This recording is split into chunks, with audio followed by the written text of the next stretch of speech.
অসমৰ সংবাদ ক্ষেত্ৰখনত নিজস্ব সাংবাদিকতা ধাৰাৰে প্ৰগতিশীল জাতীয়তাবাদৰ প্ৰবক্তাৰূপে যোৱা কেইবা বছৰ ধৰি গধুৰ দায়িত্ব পালন কৰি আহিছে বিশিষ্ট সাংবাদিক সম্পাদক হাইদৰ হুছেইনে।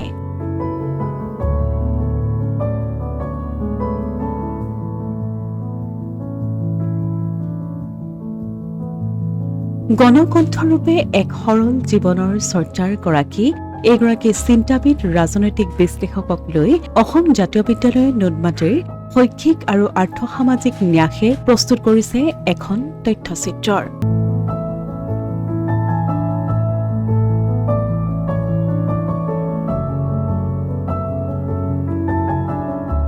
অসম জাতীয় বিদ্যালয়ৰ সন্মান ২০২৫ লাভ কৰা হাইদৰ হুছেইনৰ জন্ম সন্দৰ্ভত উল্লেখ কৰিছে এইদৰে। 1945 চনত নলবাৰী জিলাৰ বৰিদতৰা গাঁৱত হাইদৰ হুছেইন ডাঙৰীয়াৰ জন্ম হয়। নলবাৰী মহাবিদ্যালয় চৰকাৰী আইন মহাবিদ্যালয়ত শিক্ষা গ্ৰহণ কৰা হাইদৰ হুছেইন ডাঙৰীয়াৰ শৈশৱতে বৰ্ণাঢ্য জীৱনৰ সোপান ৰচনা হৈছিল। সমাজ সংস্কৃতি ইতিহাস জাতীয়তাবোধৰ আদিপাঠ সেই শৈশৱতে তেখেতে গ্ৰহণ কৰিছিল। হাইদৰ হুছেইনে তেওঁৰ জীৱনৰ প্ৰাৰম্ভিক কালছোৱাৰ বিষয়ে তথ্যচিত্ৰখনত উল্লেখ কৰি কয়, মোৰ এবাৰ স্কুলত নাম কটা গৈছিল। নাম কটা গ'লে তেতিয়া 1 তাৰিখে নামটো লিখেতো, নাম নাই, নাম নোহোৱাৰ কাৰণে 15 দিনমান পিছত স্কুলৰ পৰা ওলাই তই স্কুল যাব নোৱাৰোঁ, ঘৰতো ক'ব নোৱাৰোঁ নাম কটা গৈছে বুলি, পইচাও খুজিব নোৱাৰোঁ, মোৰ কোনো ভিনদেউ চিন্দেউ মামা চামা তেনেকৈ নাই। গতিকে এনেকুৱা কৰোঁতে মই কৰিলোঁ কি, স্কুলত নগৈ স্কুলত যাওঁ বুলি ওলাই যাওঁ ঘৰৰ সৈতে, নি পাগলা দিয়াৰ পাৰত খেজুৰৰ তলত বহি পেলাই এই তেতিয়া লাইব্ৰেৰী এটা আছিল আমাৰ গাঁৱত, এই লাইব্ৰেৰীৰ কিতাপবিলাক নি পেলাই দিনটো পঢ়োঁ, পঢ়ি গধূলি ঘূৰি আহোঁ। মই ভাবোঁ মই স্কুলত চিনচিয়াৰলি পঢ়াতকৈ সেই চোৱা সময় আছিল মোৰ কাৰণে টাৰ্ণিং পইণ্ট। এমাহত মই 300মান কিতাপ পঢ়িছোঁ। 9টা বজাৰ পৰা পাগলা দিয়াৰ পাৰত বহি মথাউৰিত বহি পেলাই 4টা বজাত স্কুল ছুটি হ'লে ঘৰত আহোঁ। সেই সময়ত মই কিছু কম বয়সতে পদ্মবৰতকীৰ বিচাৰৰ বাবে খবৰ বিচাৰি, মনৰ দাপোন এই ধৰণৰ কিতাপবিলাক তেতিয়াই পঢ়ি দিলোঁ, এডভান্স হ'ল। মাছখোৱা বাছ ষ্টেণ্ডত বহু বছৰ কিতাপ পঢ়িলোঁ, তাতো বহুত সময় দিলোঁ। মানে ৰাতিপুৱা 10টাত 3 ঘণ্টামান বাছ ষ্টেণ্ডত কিতাপ পঢ়োঁ, বাছ ষ্টেণ্ডত কিতাপৰ দোকানত। এনেকুৱা নলবাৰী জেউতি প্ৰতিষ্ঠানত 2 ঘণ্টা বহোঁ, কোনোবা দিনা ৰঙিয়াত বহোঁ 2 ঘণ্টা, এনেকুৱা আৰু। আনহাতে কেনেদৰে সাংবাদিকতা ক্ষেত্ৰলৈ তেওঁ প্ৰৱেশ কৰিলে সেই স্মৃতি সোঁৱৰণ কৰি হাইদৰ হুছেইনে কয়, শম্ভু চক্ৰৱৰ্তীৰ সম্পাদনাত নতুন প্ৰভাত বুলি এখন বৰভাগৰ পেপাৰ ওলাইছিল। এতিয়া মোক এবাৰ ক'লে আপুনি এটা কিবা লিখকহে। এতিয়া মই 75ত নেকি মই তাতে লেখা আৰম্ভ কৰিলোঁ। লেখা আৰম্ভ কৰি পেলাই 8 কিতাপ পেপাৰখনৰ দাম আছিলে, চাইকেলৰ কেৰিয়াৰ লৈ আমি বিক্ৰী কৰি ফুৰোঁ গাঁৱত। তো এনেকৈ আমাৰ আৰম্ভ হৈছিল। তাৰ পৰৱৰ্তীকালত মই গুৱাহাটীলৈ গুচি আহিলোঁ। গুৱাহাটীত গুচি আহোঁতে বৰপেটাৰ গকুল পাঠকে এখন আমাৰ দেশ বুলি সাপ্তাহিক পেপাৰ উলিয়াইছিল। তো গকুলে এডভাৰটাইজেৰে চলে তাৰ পৰিয়ালটো। তো গকুলে সদায় পেপাৰ নাটনি হ'লে আমাক কয় যে মোক অলপ পেপাৰ যোগাৰ কৰি দিওঁ। তো আমি ধনী মানুহৰ তাত গৈ পেলাই 1 ৰিম 2 ৰিম পেপাৰ আনি দিওঁ। আনি পেলাই দেখোন তাৰ পেজ নভৰে, কৈছে কিবা এটা লেখো, তো আৰু এটা কিবা লেখোঁ। এনেকৈ আপোনাৰ লাহে লাহে ইনভলভ হৈ গ'লোঁ। আৰু ইনভলভ হৈ এনেকৈ থাকোঁতে হঠাৎ এদিন হেৰি হ'ল, এই তেতিয়া ইৰেগুলাৰলি এনেকৈ চব পেপাৰত লিখি আছিলোঁ 2-4টা। এনেতে আপোনাৰ এদিন অজিত বিহাৰ অসমবাণীৰ সোমাই পেলাই অজিত বিহাই কিবা এটা লেখা বিচাৰিছিল। লেখা বিচাৰোঁতে মই ক'লে এইটো ময়ে লিখি দিম দিয়ক, লিখি দিলোঁ। তো তিলক হাজৰিকাই মাতি দি পেলাই ক'লে তুমি ৰেগুলাৰ লিখাহে। তো মই ৰেগুলাৰ লিখিলোঁ। ৰেগুলাৰ মানে প্ৰতি সপ্তাহত 2-3টা এনেকৈ লিখোঁ। এটা নিকনেমত এটা নামত লিখোঁ, এটা মনচুৰ হবিব বুলি নিকনেমত লিখোঁ, এটা বিশেষ সংবাদদাতা বুলি লিখোঁ, কেতিয়াবা 3টাও লিখোঁ। তাৰপৰা অনিল বৰুৱাই দৈনিক অসমত লিখিব ক'লে, তাতে অনিল বৰুৱাত শুকুৰবৰীয়া পৃষ্ঠাত দৈনিক অসমত লিখিলোঁ।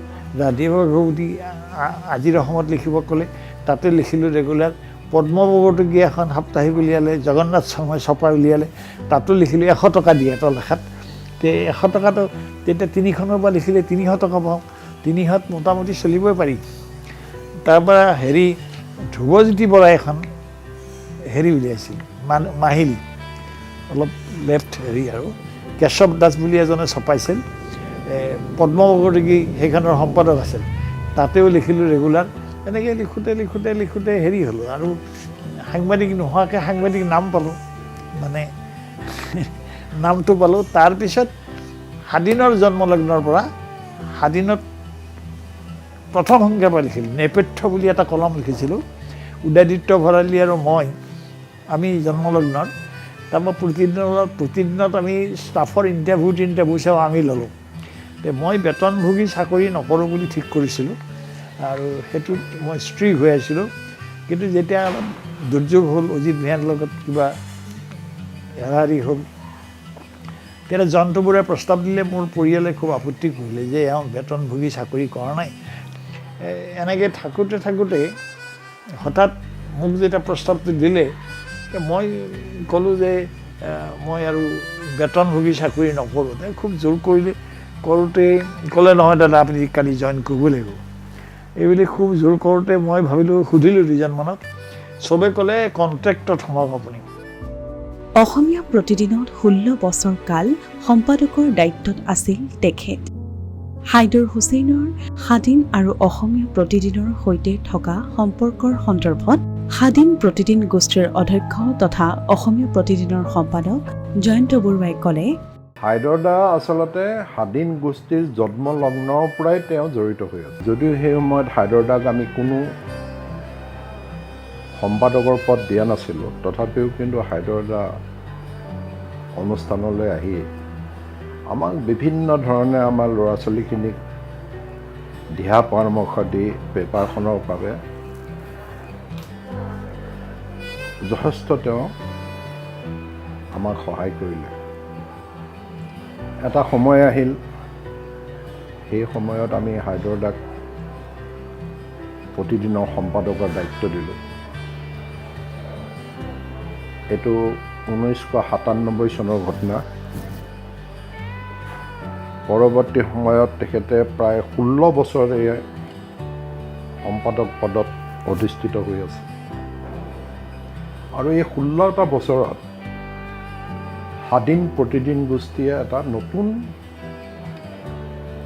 দিশত অগ্ৰসৰ হ'ল আৰু যিটো দিশত অগ্ৰসৰ হ'ল, ৰাইজৰ পক্ষত থাকি বিভিন্ন বা বাতৰি পৰিৱেশনৰ যিটো প্ৰতিদিনৰ চৰিত্ৰ, সেই চৰিত্ৰক তেখেতে আৰু অলপ ৰহণ দি আৰু অলপ তাত তেখেতে আগবঢ়াই লৈ গ'ল। অসমীয়া সমাজ জীৱনত উদাৰ আৰু প্ৰগতিশীল জাতীয়তাবাদৰ জৰিয়তে হাইদৰ হুছেইনে জাতিটোক কেনেদৰে সমন্বয় আৰু সমৃদ্ধিৰে উজ্জীৱিত কৰিছিল, সেই কথা এই তথ্যচিত্ৰখনত উল্লেখ কৰে বিশিষ্ট আইনজ্ঞ শান্তনু বৰঠাকুৰে।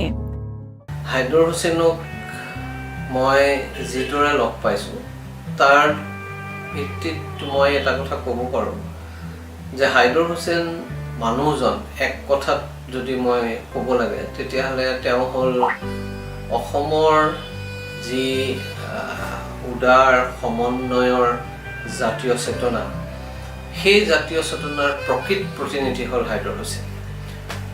তেওঁ মাজত আমি যিটো সাধাৰণতে আমি এটা অসমীয়া প্ৰগতিশীল জাতীয়তাবাদ বুলি ক'লে যিটো কওঁ, যিটো বিচাৰোঁ, এটা উদাৰ সকলোকে সাঙুৰি লোৱা, সেইটো তেওঁৰ মাজত আছে। হাইদৰ হুছেইন অসমৰ এজন শ্ৰেষ্ঠ সম্পাদক।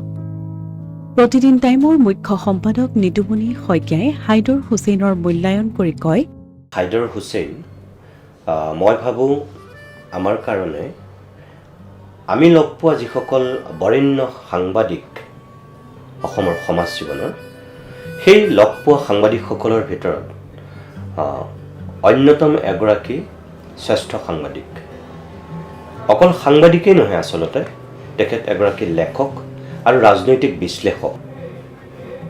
মই ভাবোঁ যে আমি যিসকল সাংবাদিকক, বিশেষকৈ আমাৰ প্ৰজন্মটোৱে কাম কৰি থকাৰ সময়তেই হওক বা আন সামাজিক প্ৰেক্ষাপটত বিভিন্ন সময়ত সভা সমিতিত অংশগ্ৰহণ কৰাৰ সময়তেই হওক, যিসকলক অতি সক্ৰিয় আৰু সহপ্ৰতিভ ৰূপত আমি লগ পাইছিলোঁ, সেইসকলৰ ভিতৰত হাইদৰ হুছেইন অন্যতম। হাইদৰ হুছেইনৰ অসমৰ ভৌগোলিক সামাজিক জীৱনৰ সৈতে থকা একাত্মতাৰ কথা উল্লেখ কৰি অসমীয়া প্ৰতিদিনৰ সহযোগী সম্পাদক প্ৰকাশ মহন্তই তেখেতৰ বিষয়ে উল্লেখ কৰে। হাইদৰ দাই আকৌ প্ৰত্যক্ষভাৱে যে গোটেই ৰাষ্ট্ৰীয় আন্তঃৰাষ্ট্ৰীয় ৰাজনীতি, ভৌগোলিক অৱস্থান, তাৰ জনগাঁথনি, এই গোটেইবিলাক বস্তু খুব স্পষ্ট হৈ আছিল। আৰু অসমৰ ক্ষেত্ৰত তেওঁৰ অসমৰ এনেকুৱা কোনো জাগা নাই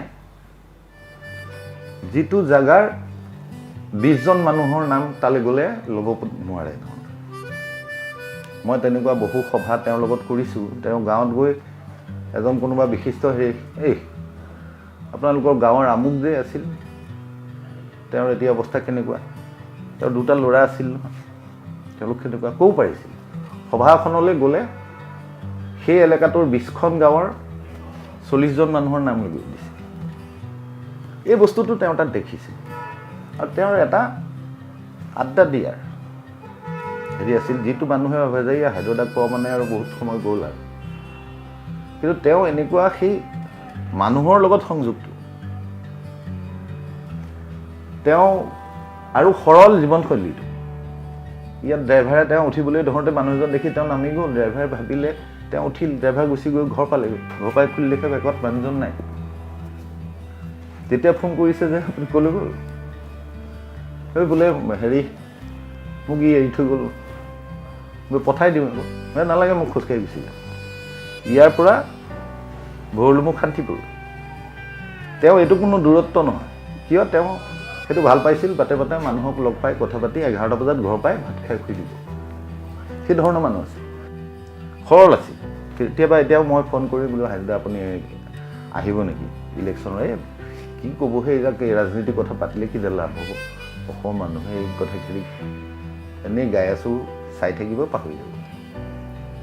কিন্তু তেওঁ স্পষ্টভাৱে কৈ দিব পাৰিছিল, তুমি যে ভাত খোৱালা, মাছ আনিলা, কৰেছপণ্ডেণ্টৰ ঘৰত ভাত খালে, ক'ৰবাত কেছৰ তাৰিখত গৈ মাছটো কাৰ পৰা আনিলা, থানাৰ পৰা অনা নাইতো, কৈ দিছিল খাই উঠি। এই স্পষ্টতাটো মোক বেয়া পাইছিল, মোক ক'ব পাৰিছিল। যাৰ বাবে মই তেওঁৰ ফেয়াৰৱেল মিটিঙত মোক কৈছিলোঁ যে হাইদৰ দাৰ লগত মই 1 ঘণ্টা কাজিয়া কৰিব পাৰোঁ। কাজিয়া কৰিবলৈও মই মোৰ কোৱালিটি আছে বুলি নকওঁ, যে হাইদৰ দাৰ লগত কাজিয়া কৰিলে বহুত কথা শিকিব পাৰি, আড্ডা মাৰিলে বহুত কথা শিকিব পাৰি। এই বস্তুটো তেওঁৰ মই ভাবোঁ অনন্য হেৰি আছে। সাধাৰণ লোকৰ সৈতে সদায় সুসম্পৰ্ক ৰক্ষা কৰা হাইদৰ হুছেইনৰ সন্দৰ্ভত তেনে লোকৰ দৃষ্টিৰে এক মূল্যায়নেৰে তথ্যচিত্ৰখনক অধিক প্ৰাণৱন্ত কৰি তুলিলে হয়। তথ্যচিত্ৰখন প্ৰযোজনা কৰিছে ডাক্তৰ নাৰায়ণ শৰ্মা আৰু দিলীপ কুমাৰ দত্ত চৌধুৰীয়ে। পৰিচালনা আৰু সম্পাদনা মুকুল হালৈ। কাৰ্যবাহী প্ৰযোজনা অয়ন শৰ্মাৰ। ধাৰাভাষ্যকাৰ মেঘালী শৰ্মাৰ। ধাৰাভাষ্য লিখন অসীম কৃষ্ণ বৰুৱাৰ। চিত্ৰগ্ৰহণ কৰিছে মুকুল হালৈ, শ্ৰুতিমান দেউৰী, শাৰ্পিল নন্দন ডেকা, অংকিতা উপাধ্যায়ে।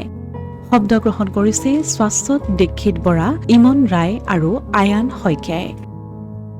সম্পাদনা গ্ৰাফিক্স শীৰ্ষক গৌৰাংগ মাধৱ শইকীয়াৰ।